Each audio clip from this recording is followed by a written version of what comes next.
I, 32M, have been married to Maria, 29F, for 3 years now. We have a son, Troy, who is turning 1 next week. I guess I should start from the beginning to help you understand the whole situation better. I met Maria 5 years ago when I was working as a barista at a local coffee shop while finishing my accounting degree. She would come in every morning before heading to her office, always ordering the same thing, a large vanilla latte with an extra shot. I was immediately drawn to her confidence and the way she carried herself. At that time, I had no idea she came from such a wealthy background. She was just this beautiful, smart woman who would sometimes stay to chat with me during my breaks. After 3 months of our daily interactions, I finally gathered the courage to ask her out. To my surprise, she said yes. It was only when she gave me her address for our first date that I realized she lived in the most expensive part of town. Her parents own one of the biggest real estate companies in our state, and she works as a senior executive at a Fortune 500 company. I, on the other hand, come from a very humble background. My mom Linda, 56F, raised me alone after my dad passed away from a heart attack when I was 12. She never got to finish high school because she had to drop out to help her family when her parents got sick. But she worked herself to the bone to make sure I got a good education. She worked as a waitress during the day and cleaned offices at night. There were days when she would come home at 2 a.m., exhausted, but she would still wake up at 6 to make me breakfast before school. Things were great between Maria and me while we were dating. She seemed to understand my background and even said she admired how hard my mom worked. The problem started after we got married. The first incident happened during our wedding reception. My mom tried to give a speech, but her English isn't perfect as it's not her first language. I could see Maria and her parents cringing throughout the speech, and later that night, Maria told me she wished my mom hadn't spoken at all as it was embarrassing in front of their high society friends. After that, things just got worse. Whenever my mom would visit us, Maria would either leave the house or stay in our bedroom.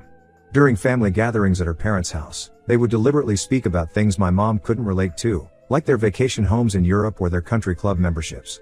Once, when my mom tried to join the conversation by talking about a local park she likes visiting, Maria's mom actually rolled her eyes and changed the subject. When Troy was born last year, they tried to minimize my mom's involvement as much as possible. Maria wouldn't let my mom hold him for the first 2 months, claiming she was worried about germs because my mom takes the bus to work. When my mom would bring handmade blankets or clothes for Troy, Maria would throw them away as soon as my mom left, saying they weren't good enough quality for our son. Now Troy's first birthday is next week, and Maria has planned this extravagant celebration at the most expensive country club in town. She's invited around 100 people, including her company's CEO, several executives, and all their wealthy relatives. She's hired an event planner, ordered a custom-made cake from a famous bakery, and even arranged for a professional photographer and videographer. When I told her I wanted to invite my mom, she flat out refused. She said having my mom there would be embarrassing as she doesn't know proper etiquette and might make them look bad in front of their important guests. She said my mom wouldn't know how to behave at such a high-class venue and would probably embarrass them by trying to talk to her boss or other executives. Her parents called me yesterday and tried to convince me that it would be better if my mom didn't come. They suggested we could have a separate small celebration with my mom the next day at our house. But I refused because I know how much this would hurt my mom. She's been so excited about Troy's first birthday and has been saving up from her waitressing job to buy him a special gift. She even told me she's been practicing some English phrases so she can wish him properly. I've had enough of this classist behavior. My mom sacrificed everything for me, her youth, her dreams, her health, just so I could have a better life. She worked 2 jobs for 15 years straight, never took a vacation, never bought anything nice for herself, all so I could go to college and have opportunities she never had. And now these people want to exclude her from her only grandson's first birthday just because she isn't rich or well educated? I've decided to invite my mom to the party anyway.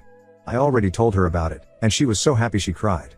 She's even bought a new dress for the occasion, the first new piece of clothing she's bought for herself in years. Maria has been giving me the silent treatment since yesterday, and her parents keep calling to tell me I'm being unreasonable and that I'm going to regret this decision. But I don't think I'm wrong here. My mom deserves to be at her grandson's first birthday party just as much as anyone else. If Maria and her family can't accept that, then maybe we need to have a serious conversation about our future together. Am I the asshole for standing up for my mom?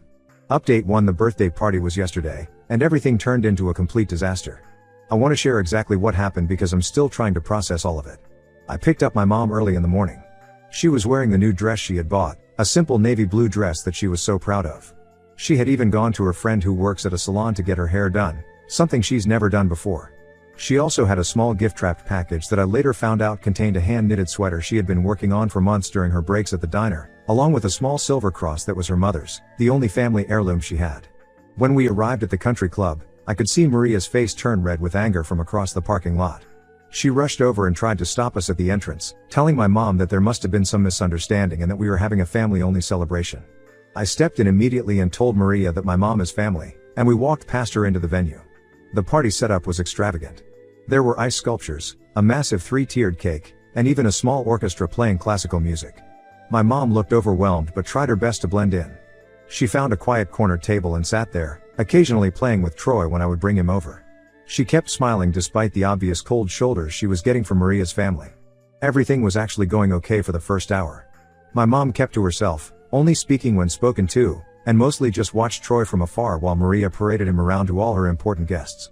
But then something happened that seemed to trigger everything. Maria's CEO, Mr. Thompson, came to our table to wish Troy. My mom, trying to be polite, stood up and greeted him. In her broken English, she asked him about his family and mentioned how proud she was of her grandson. To everyone's surprise, Mr. Thompson pulled up a chair and sat down. It turned out his own parents were immigrants who had worked service jobs, and he spent almost 15 minutes chatting with my mom about their similar backgrounds. He even showed her pictures of his grandkids on his phone.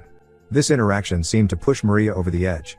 After Mr. Thompson left, she stormed over to our table, her face red with rage. She started berating my mom in front of everyone, saying she was trying to embarrass her in front of her boss by playing the poor immigrant card. She accused my mom of purposely trying to ruin her reputation at work by making her look bad in front of her CEO. Her parents quickly joined in. Her father loudly commented about how some people don't know their place and try to infiltrate circles they don't belong in.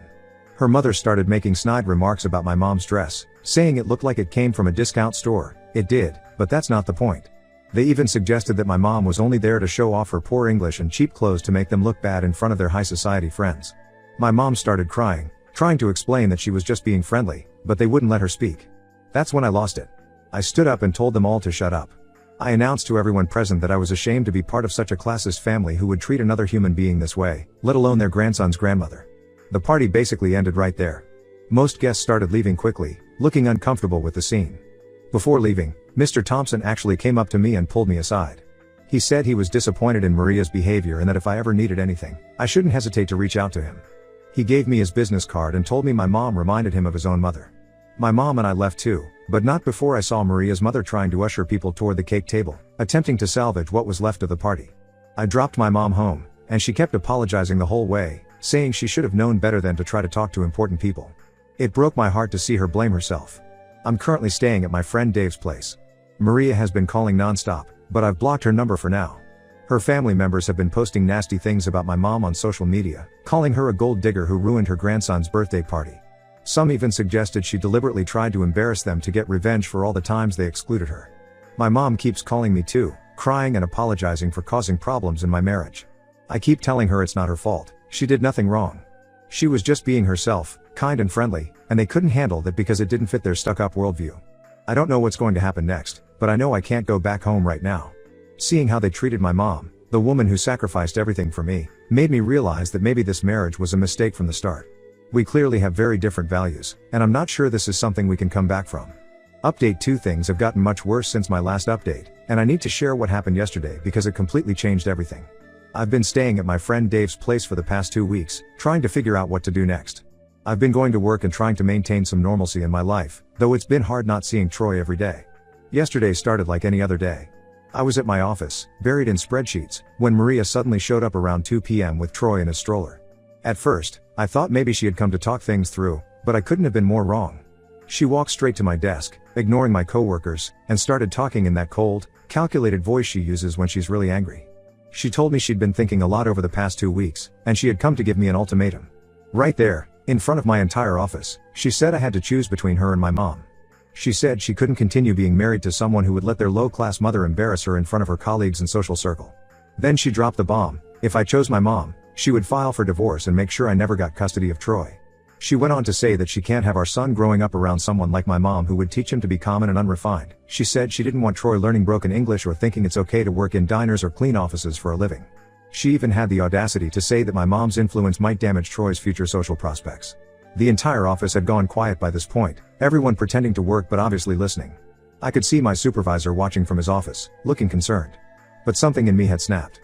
After 2 weeks of thinking about how they had treated my mom at the party, how they'd been treating her for years, and now this threat, it actually made my decision easier.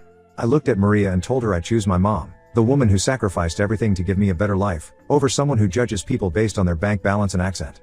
I told her I'd rather have my son learn kindness and hard work from my mom than learn to be a classist snob from her family. Maria didn't expect this response. She started crying and screaming, saying I was choosing my uneducated, minimum wage mother over my own son. She tried to grab Troy's stroller and leave, but by this point, my supervisor had come out and stopped her, saying she needed to calm down or he would call security. After she left, my supervisor called me into his office. To my surprise, he was incredibly supportive. He shared that his own wife came from a wealthy family that had initially looked down on him, so he understood what I was going through. He gave me the rest of the day off and recommended a good divorce lawyer who had helped his brother through a tough custody battle. I went straight to the lawyer's office. He says Maria's behavior and threats might actually work in my favor during custody hearings. Her classist attitudes and the scene she created at my office could be used to show that she's not acting in Troy's best interest. I've started gathering evidence, screenshots of her family's social media posts mocking my mom, recordings of some previous arguments where she made classist remarks, and several of my coworkers have offered to testify about what happened in the office. My mom is heartbroken about Troy.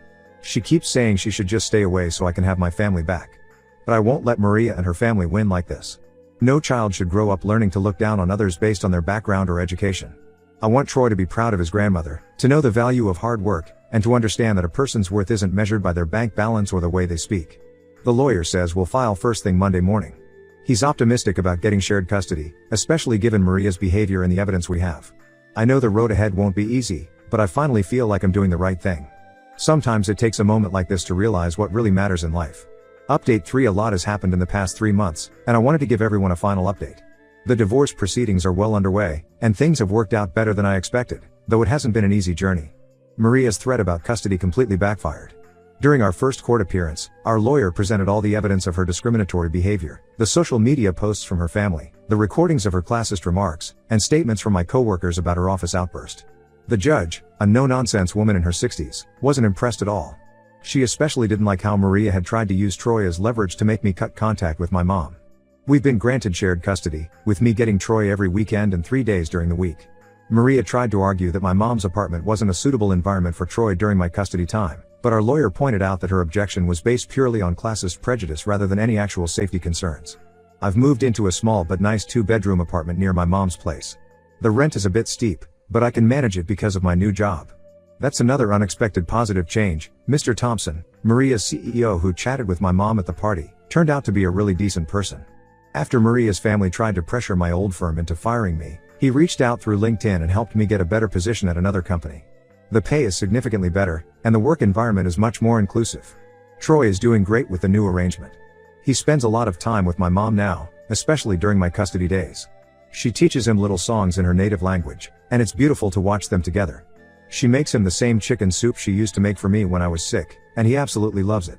Last week, he said his first word, Nana, while reaching for my mom. Maria was furious when she found out, but there's nothing she can do about it. Maria and her family still try to create problems during custody exchanges.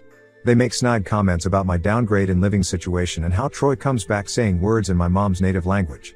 I document everything meticulously for our lawyer, just in case.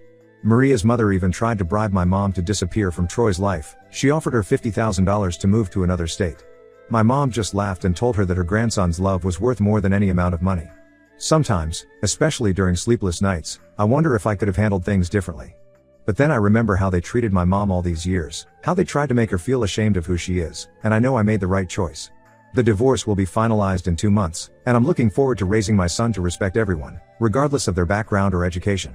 Last Sunday, I watched my mom teaching Troy how to make dumplings, the same recipe her mother taught her. His little hands were covered in flour, and he was giggling as she showed him how to fold the wrappers. In that moment, seeing them together, all the drama and pain of the past few months seemed worth it. My son will grow up knowing his grandmother's love, learning her stories, and understanding that true worth isn't measured by money or status, but by the love we give and the kindness we show to others. And really, that's all that matters.